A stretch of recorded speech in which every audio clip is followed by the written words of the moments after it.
കണ്ടില്ലെങ്കിൽ കണ്ടോ. ആരാണ് ആർഷോ? ഈ ആർഷോ തന്നെ തട്ടിപ്പ് കേസിൽ നിൽക്കുകയല്ലേ?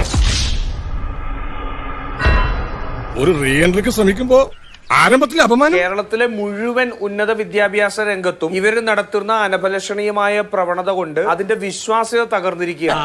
രാഘവൻ പറഞ്ഞത് വാസ്തവം. രാഘവൻ പറഞ്ഞത് വാസ്തവം. ഞാൻ പോവൂല.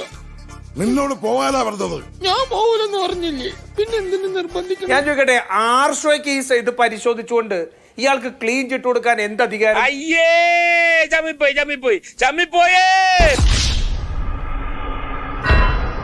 ഈ കാക്കി കുപ്പായത്തിനുള്ളിലെ മനസാക്ഷി മരിച്ചു മരവിച്ചു പോയിട്ടില്ലെങ്കിൽ ഈ സംഭവങ്ങളെ കുറിച്ച് സാർ ആദ്യം അന്വേഷിക്കും. എന്ത് അധികാരത്തിന്റെ പുറത്താ SFI PM ആർഷോ ഇത് അന്വേഷിച്ച് ഇതിന്റെ കാര്യങ്ങൾ വെളിപ്പെടുത്തുന്നു പറഞ്ഞത്? പോലീസിന്റെ പിടികിട്ടാപ്പുള്ളിയായിട്ടുള്ള ആർഷോ ഒരു രേഖ പരിശോധിച്ചിട്ട് അതിന്റെ ആധികാരികത തീരുമാനിക്കുന്നു പറഞ്ഞാൽ കിടുവാ പിടിച്ചെന്ന് കേട്ടിട്ടേ ഉള്ളൂ, ഇപ്പോഴാ നേരിട്ട് കണ്ടത്. PM ആർഷോ ഇടപെടുന്ന കേസുകൾ വ്യാജരേഖ ചമയ്ക്കുന്ന കേസുകളായിട്ട് മുഴുവൻ മാറി. ഇതിനുള്ള മറുപടി പറയാൻ എനിക്ക് അറിയാഞ്ഞിട്ടല്ല, പക്ഷേ സമയം ഞാൻ അല്പം ഡീസന്റ് ആയി പോയതുകൊണ്ട് നിന്നെ പോലെ തറയാവാൻ എന്നെ കൊണ്ട് പറ്റില്ല. എന്തിനാ PM ആർഷോ അന്വേഷണ കമ്മീഷൻ ആയത്? എന്തിനാ അദ്ദേഹം വെളിപ്പെടുത്തിയത്? കാരണം അദ്ദേഹത്തിനും ഇതിനകത്ത് പങ്കുണ്ട്. ഞാനിവിടെ കിടന്ന് തീ തിന്ന കുറച്ചുകൂടെ തീ തിന്നുക, എന്നിട്ട് അതിന്റെ കൂടെ കുറച്ച് മണ്ണോടെ കഴിച്ചോളൂ, ഒന്ന് ആളി പടരട്ടെ, എന്നാൽ അതിന്റെ ബുദ്ധി ഒന്ന് ഉണരൂ. ഈ നടക്കുന്ന SFIയുടെ നേതൃത്വം നടക്കുന്ന മുഴുവൻ തട്ടിപ്പുകളും സംസ്ഥാന പ്രസിഡന്റ് ഉൾപ്പെടെ അറിഞ്ഞുകൊണ്ട് നടക്കുന്ന തട്ടിപ്പുകളാണ്. ഇതൊന്നും അങ്ങനെ വിടാൻ പാടില്ല. എന്തോ എടാ, ഇവിടെ ഇതും ഇതിന്റെ അപ്പുറം നടക്കുന്നത്. മലബാറിൽ എത്ര അധിക ബാച്ച് നിങ്ങൾ അനുവദിച്ചു? 226 ഹയർ സെക്കൻഡറി സ്കൂളുകൾ, അതിൽ 131 പഞ്ചായത്തുകളിൽ ഹയർ സെക്കൻഡറി സ്കൂളുകൾ ഇല്ലാതിരുന്ന ഇടങ്ങളിൽ ഉമ്മൻചാണ്ടി സർക്കാർ ഹയർ സെക്കൻഡറി സ്കൂളുകൾ അനുവദിച്ചു. നേരത്തെ ശ്രീ PM ആർഷോ പറഞ്ഞു, പ്രീ ഡിഗ്രി മാറി +2 വരുന്ന കാലം മുതൽ ഇങ്ങോട്ട് ഹയർ സെക്കൻഡറി മേഖലയിൽ സീറ്റ് പ്രശ്നം പരിഹരിക്കാനും ഹയർ സെക്കൻഡറി മേഖലയിൽ ആവശ്യമായ സ്കൂളുകൾ അനുവദിക്കാനും ഇടത് സർക്കാരുകൾ കൃത്യമായ നിലപാടെടുത്തിട്ടുണ്ടെന്ന്. ബാക്കിയുള്ളവരുടെ മനസമാധാനം കളയാനായിട്ട് KM അഭിജിത്ത് വെച്ചതുപോലെ മുന്നോട്ട് വെക്കാൻ ഒരു കണക്ക് അങ്ങയുടെ കയ്യിലുണ്ടോ? കണക്കൂട്ടറിയാൻ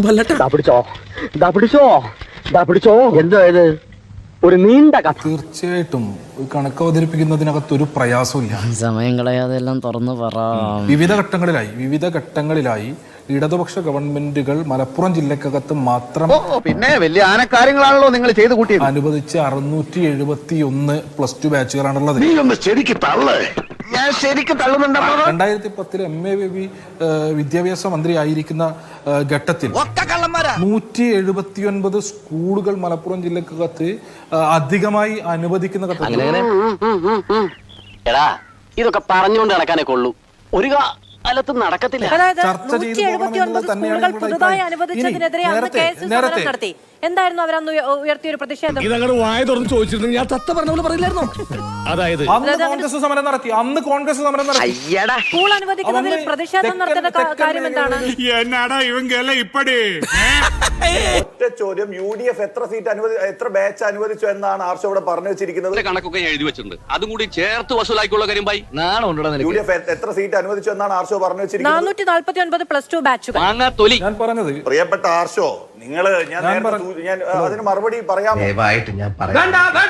അല്ല, അങ്ങനെയാണെങ്കിൽ അഭിജിത്ത് മാത്രമേ ഒന്ന് ചർച്ച നടത്തി. വേണ്ട, വന്ന വഴിക്ക് പോടാ.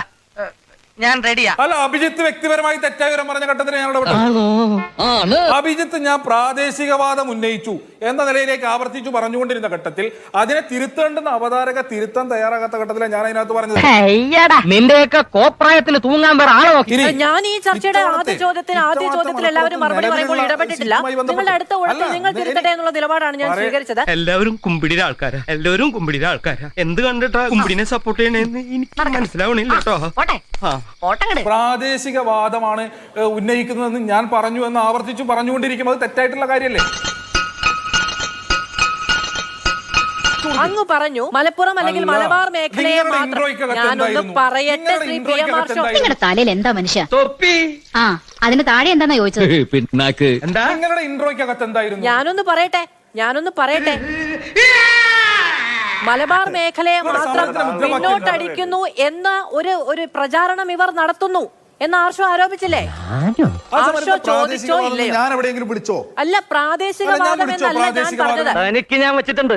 എന്താണ് ഞാൻ പ്രാദേശികവാദം എന്ന് ഞാൻ വിളിച്ചോ? നിന്റെ കഴിവില്ലായ്മ നിങ്ങൾ തമ്മിലുള്ള തർക്കമാണ്, ഞാൻ അതിലില്ല.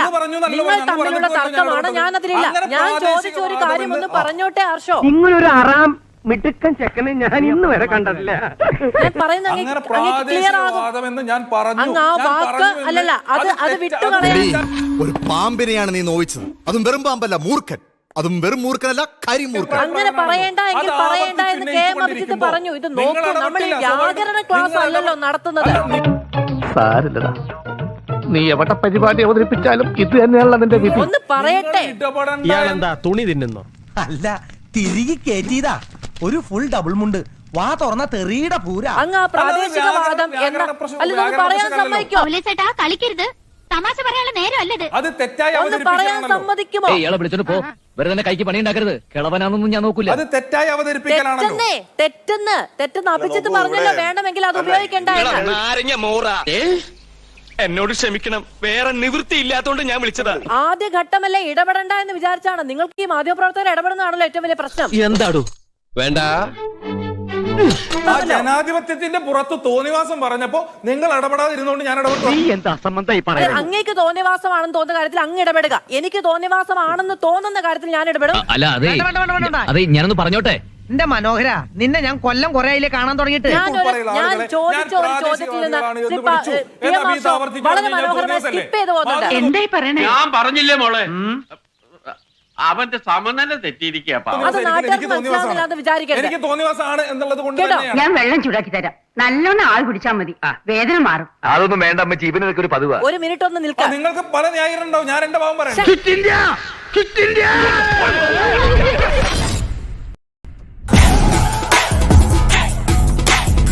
കുട്ടികളൊക്കെ ചിലപ്പോൾ കോളേജിൽ വരുമ്പോൾ സംഘർഷങ്ങളൊക്കെ ഉണ്ട്. അപ്പൊ ഞാനും ഹാഷ്മിയൊക്കെ കോളേജിൽ പഠിച്ചവരാണ്. നമ്മളൊക്കെ അങ്ങോട്ടും ഇങ്ങോട്ടും ഉന്തും തള്ളും ഇടിയും ഒക്കെ ഉണ്ടായിട്ടുണ്ട്. അതൊന്നും സാരമില്ല. നമ്മുടെ കാലഘട്ടത്തിൽ KSU SFI സംഘർഷങ്ങളൊക്കെ ഉണ്ടായിട്ടുണ്ട്. പക്ഷെ അതിനൊന്നും ഒരു പൊളിറ്റിക്കൽ പാറ്റേണേജ് ഉണ്ടായിരുന്നില്ല. നിങ്ങൾക്ക് മാത്രമല്ല, എനിക്ക് നാണക്കേടാ. നോക്ക, പലപ്പോഴും അത്തരത്തിലുള്ള സംഭവങ്ങൾ ഉണ്ടാകുമ്പോൾ ആ കോളേജിൽ തന്നെ തീരുകയും അല്ലെങ്കിൽ സസ്പെൻഷനോ അല്ലെങ്കിൽ മറ്റു കാര്യങ്ങളായിട്ട് തീർന്നു പോകുന്ന രീതി ഉണ്ടാകും. മനസ്സിലായോ? ഇല്ല. അതാണ് ജനറേഷൻ ഗ്യാപ്പ്. പക്ഷെ ഇപ്പൊ കഴിഞ്ഞ 8 വർഷമായിട്ട് നടന്നിരിക്കുന്ന സംഭവം ഇത്തരത്തിലുള്ള അക്രമങ്ങൾക്ക് മുഴുവൻ ഒരു പൊളിറ്റിക്കൽ പാറ്റേൺ കൊടുക്കുക. സത്യം പറഞ്ഞ അതൊരു കാരണമാണ്. ഞാൻ എപ്പോഴേ പറഞ്ഞില്ലേ, ഈ പുലിവാലൊന്നും വലിച്ച് തലേ വെക്കേണ്ട. മുഖ്യമന്ത്രി പോലും നിയമസഭയിൽ നിന്നുകൊണ്ട് ഇവരെ ന്യായീകരിക്കുന്ന രീതിയിൽ, അക്രമത്തെ ന്യായീകരിക്കുന്ന രീതിയിൽ പ്രസ്താവനകൾ നടത്തുമ്പോൾ ഇതെല്ലാം തങ്ങളുടെ അവകാശമാണെന്ന് ധരിച്ചു വെച്ച ഒരു വാനര കൂട്ടമായിട്ട് ഇന്ന് കോളേജുകളിൽ ഈ SFI പ്രവർത്തകർ മാറിയിരിക്കുകയാണ്. ഞാനെന്ത് പറയാനാ, കരികാല വൈഭവം. പല കോളേജുകൾക്കകത്തും കയറാൻ പോലും കഴിയാത്ത രീതി, അല്ലെങ്കിൽ ഇത് ഞങ്ങളുടെ താവളമാണ്, ഞങ്ങളുടെ കോട്ടയാണ്. ഇവനെയൊക്കെ വള്ളിച്ചൂടിൽ അടിക്കാൻ ഇവിടെ ആളില്ലാഞ്ഞിട്ടാ. ഞങ്ങളെ മുഖ്യമന്ത്രിയായിട്ട് അടുപ്പമുള്ളവരാ. തന്റെ ലൈസൻസ് ഞാൻ ക്യാൻസൽ ചെയ്യിച്ചു. മഹാരാജ് കോളേജിലേക്ക് എന്നാൽ മഹാരാജ് കോളേജിന്റെ ഏറ്റവും വലിയ കവാടത്തിൽ SFIയുടെ കോട്ട എന്നാണ് എഴുതി വെച്ചിരിക്കുന്നത്. ആരെ കാണിക്കാനാണ് നീ കോപ്രായം കാണിക്കുന്നത്? അവിടെ ആ ഇതിനകത്തുള്ള മുഴുവൻ എക്കോസിസ്റ്റവും അതിനെ സപ്പോർട്ട് ചെയ്യുന്ന രീതിയിലേക്ക്, പിന്തുണയ്ക്കുന്ന രീതിയിലേക്ക് പോകും. ഈ അക്രമങ്ങൾ വരുമ്പോഴെല്ലാം ഒരു പാർട്ടിയുടെ ലേബലിൽ നിന്നുകൊണ്ട് അതിനെ ന്യായീകരിക്കുന്ന, അവരെയൊക്കെ എല്ലാം പിന്തുണ കൊടുക്കുന്ന രീതിയിലേക്ക് ഇന്നത്തെ ഭരണകൂടം മാറിയതിന്റെ പ്രശ്നം കുട്ടികളെ പഠിപ്പിക്കേണ്ട മനസ്സിലായില്ലേ? ഈ ഗുണ്ടകളുടെ പാർട്ടിക്ക് ആവശ്യമായിട്ടുള്ള ഗുണ്ടാപ്പണി ചെയ്യാനുള്ള ആൾക്കാരെ മെരുക്കുന്ന ഹാച്ചറികളായിട്ട് കോളേജുകൾ മാറിക്കൊണ്ടിരിക്കുകയാണ്. നിങ്ങൾ ഉദ്ദേശിക്കുന്ന പോലെ ഞങ്ങൾ നമ്മൾ യാതൊരു ബന്ധവും വെറുതെ കുരിശുണ്ടാക്കരുത്. ഞാൻ വിശ്വസിക്കണം അല്ലേ? നടക്കട്ടെ നിന്റെ ചുറ്റിക്കളി. അതുകൊണ്ടാണ്, അല്ലെങ്കിൽ കോളേജിൽ നടക്കുന്ന ഒരു സംഭവത്തിന് എന്തിനാണ് CPMന്റെ ജില്ലാ നേതൃത്വം, സംസ്ഥാന നേതൃത്വം ഉൾപ്പെടെ അതിനെ ന്യായീകരിക്കാൻ വരുന്നത്? അപ്പൊ ഈ അക്രമം ഇവരുടെ ഒരു വാസനയായി, അല്ലെങ്കിൽ CPMന്റെ പണ്ടത്തെ സായുധ വിപ്ലവത്തിന്റെ ഹാങ് ഓവറിൽ നിന്ന് മാറാത്ത ഒരു പാർട്ടിയായിട്ട് കേരളത്തിലെ CPM മാറിക്കൊണ്ടിരിക്കുകയാണ്. നാശത്തിലേക്കാ നിങ്ങൾ പോകുന്നത്. കഴിഞ്ഞ ദിവസം ഈ മുഖ്യമന്ത്രി പിണറായി വിജയൻ നിയമസഭയിൽ ഈ രക്ഷാപ്രവർത്തനമെന്ന് കേരളം മുഴുവൻ എന്താ പറയാ വിമർശനം ഉന്നയിച്ച ആ വാക്ക് വീണ്ടും ഉപയോഗിക്കും. ഇവൻ നിനക്കൊരു പരാജയം. ആദ്യം വ്യക്തി നന്നാവണം, എങ്കിലേ കുടുംബം നന്നാവൂ. കുടുംബം നന്നായ സമൂഹം നന്നാവൂ. സമൂഹം നന്നായ രാജ്യം നന്നായി. രാജ്യം നന്നായ ലോകം നന്നാവും. ഒരു 6 ഇഞ്ച് നീങ്ങി ഒരു ചുവന്ന സ്വിച്ച് കാണുന്നുണ്ടോ? കാണുന്നുണ്ട്. ഈ സ്വിച്ചിന്റെ കാര്യമാണ്. ചുവന്ന സ്വിച്ച് അമർത്തി.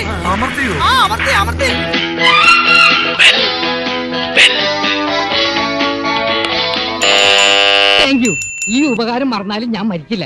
ഇതൊക്കെ എന്ത് ഉപകാരം. അപ്പോ നാളെ നേരത്തെ തന്നെ ഇങ്ങോട്ട് എത്തണം കേട്ടോ. ശരി.